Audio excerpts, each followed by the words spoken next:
What's up, guys? Welcome to episode 5 of the 2026 MLB Team Preview series. Today we're focusing on the St. Louis Cardinals. I want to preface this by saying the St. Louis Cardinals are the team that I follow most in Major League Baseball outside of the Yankees for the sole reason that I am in a extremely deep 30-team fantasy baseball league, full minor league rosters, salary cap, full free agency in the offseason, year-round trading. Anything the Cardinals do in real life affects me as the owner of the Cardinals in that league. Anytime they draft players, those players are now added to my team, and I can do with them as I wish. So I follow them very closely when it comes to their offseason moves, their trades, their free agency signings, their draft picks, their international free agents. All of that I follow very closely. I don't believe in second favorite teams. However, if there's a team that I follow as close as my favorite team, it's the Cardinals. Before I get into the video, shout out to W Energy for sponsoring this video. Link is in the description below. Go to the site, promo code BATBOY, get 10% off. Go check them out. I appreciate that. All right, let's get into it. 2025 season recap, 78 and 84. They finished 4th place in the NL Central. However, and I applaud them for doing this, they have entered into a full-blown rebuild. It's difficult for teams to accept reality and tear everything down, realizing that they're going to live in a state of mediocrity. If they don't, they've reached the peak of the players they have on hand, and there's nowhere to go from there. So either you stay in that 75 to 80 win range and miss out on the playoffs every year, but be good enough to not get good draft picks, so and so on. Tear it all down, rebuild it, start over. And they're doing that, and I applaud them for that. Transactions. They have done pretty well, in my opinion, in beginning this rebuild. They did add starting pitcher Dustin May for 1 year, $12.5 million. Traded Sonny Gray to the Boston Red Sox, as well as Wilson Contreras to the Boston Red Sox, 2 separate deals. But that did get them a starting pitching collective of Brandon Clark, Richard Fitz, and Hunter Dobbins. They also traded second baseman / left fielder Brendan Donovan, who is probably their most consistent player, to the Seattle Mariners in exchange for, and I promise you I'm going to butcher this, Jurangelo Kijente. No idea if that's even remotely close. However, he is intriguing for the sole reason that he is a switch-handed pitcher and equally impressive from both sides, actually, which is rare. But he's a top 100 prospect. He's a very good pitcher in his own right. Not sure if they're going to have him focus on one side. I don't know. The switch pitching thing is interesting, but we'll see where they go from there. They also received outfielder Ty Pete from the Mariners, who is a very good outfielder in his own right. And they traded Nolan Arenado to the Arizona Diamondbacks. That was basically unload the salary and give us a chance to start over. And starting pitcher Miles Mikolas has left in free agency and signed with the Nationals. When it comes to rebuilding, they did what they're supposed to do. They took all of their most valuable assets in Donovan, Contreras, and Gray, shipped them out, got a good collection of pieces back. Now we'll see what happens with those. This is the conundrum of rebuilding. You don't know if those guys are going to pan out, and if they don't, then you're in trouble. But you got to try. You got to try. Spring training. It is time for the J.J. Weatherholt show. Unfortunately, when it comes to my fantasy team, I traded him after they drafted him to get Michael Garcia because I was in a win now type mode. But I am very intrigued to see the J.J. Weatherholt show. However, we're going to talk about that later. Wink, wink. The rebuild has fully commenced. Is Burleson on the move next? In my notes, I actually had is Donovan next, but that ship has sailed. I compiled these notes kind of a while ago, and I update as I go, but I didn't update that bit. Alec Burleson is probably the biggest piece they got left to move. He is a first baseman, left fielder, right fielder, very similar to Donovan. Low strikeout, doesn't give you a whole. He's probably going to give you about 20 home runs. He plays okay defense. but he's high. He'll bat 280 plus. He's just a good old-fashioned baseball player, right there with Donovan. Those guys are valuable. People might want that. He plays a variety of positions, so that also creates some value. We'll see if they move him. It'd be silly not to at this point. He moved Donovan. He moved Contreras. Burleson is in that same arbitration level group, so it'd be silly to not move him, but we'll see what happens. He's 86th percentile in strikeout percentage, 94th in squared up. I think he presents a pretty good fit for Philadelphia, for the Mets. I don't know. I think he could be a good fit somewhere. Brendan Donovan, also the same thing. He's excellent in strikeout percentage, excellent in just putting barrel to ball, putting the ball in play, making the defense do something. Neither one of them are overly fast. They might give you 6 to 8 stolen bases.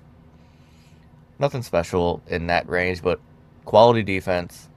Brendan Donovan is better defensively than Burleson, but equal bats. So we'll see if Burleson gets moved. Kyle Leahy, who was a breakout reliever for them in 2025, 80 strikeouts in 88 innings, had 18 holds, did fail to convert 4 out of his 5 save opportunities, so that's a concern, but he finished the season with a 134 ERA plus. They have him projected to be in the starting rotation at the moment. I personally prefer that he remains in the bullpen. Let Fitz and Dobbins and Brandon Clark compete for that rotation. I don't see a reason for him to leave a spot that he excelled at. Your starting rotation is going to be fine, and you brought in some players that are going to fill in those holes. Dobbins, Fitz, and Clark don't have relief experience, so let Leahy be a reliever. But it's going to be interesting to see what they do with him in spring training. Are they going to have him start? Are they going to have him relieve? Are they going to do both? See what he's best at? I don't know. And should he not be in the bullpen, who's going to be closing? I don't think he would be the closer anyway. That's just not his gig at the moment. Riley O'Brien seems to be the projected closer. Jojo Romero probably has the most experience. Is it going to be a community? They lost Ryan Helsley. He was their closer beforehand.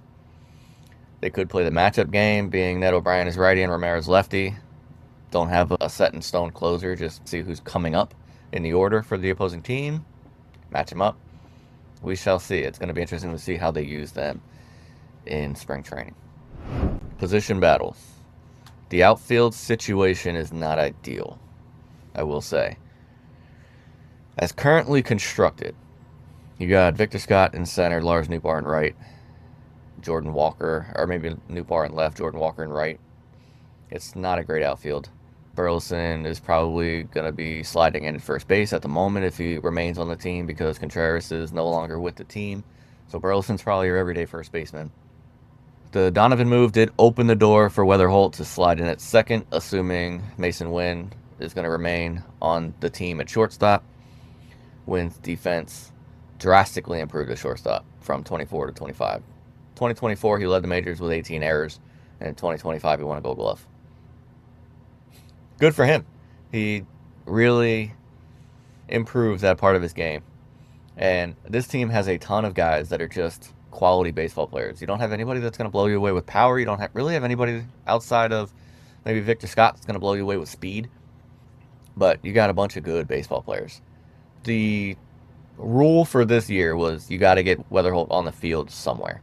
Prior to the Donovan trade, the question was, where is he going to play? So now you got Weatherholt that can slide in there at second. Nolan Gorman is probably going to play third. So position battles have left outside of how is that outfield going to shake out. The fifth rotation spot could also be interesting. The top four, you got Liberator, May, Payante, and McGreevy. The fifth spot could be Leahy, could be Fitz, could be Dobbins. I don't know.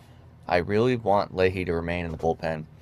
Richard Fitz and Dobbins both made 10-ish starts for the Red Sox in 2025. Neither blew me away. Fitz finished with a 5.0 ERA, 45 innings, 83 ERA plus. Dobbins finished with a 4.13 ERA, 100 ERA plus, so he was perfectly average in his 11 starts. Leahy hasn't been a full-time starter since 2022 with AA and AAA, and he was not good. So, leave him in the bullpen. Player focus. JJ Weatherholt time. I love this kid, man. 7th overall pick in 2024 out of West Virginia University. Dominated in his first 2 pro seasons. He's been unreal for this team. In 24 and 25 across 3 levels, he slashed 304, 418, 487 with 19 home runs, 79 RBIs, 25 stolen bases. Strikeout to walk ratio 1-to-1. He's got plate discipline at this age that you don't normally see. 905 OPS, an intentional walk. So technically, he has 1 more walk than he has strikeouts, which is extremely rare for players at that age. It's really rare for anybody in this day and age, let alone a 22-year-old kid.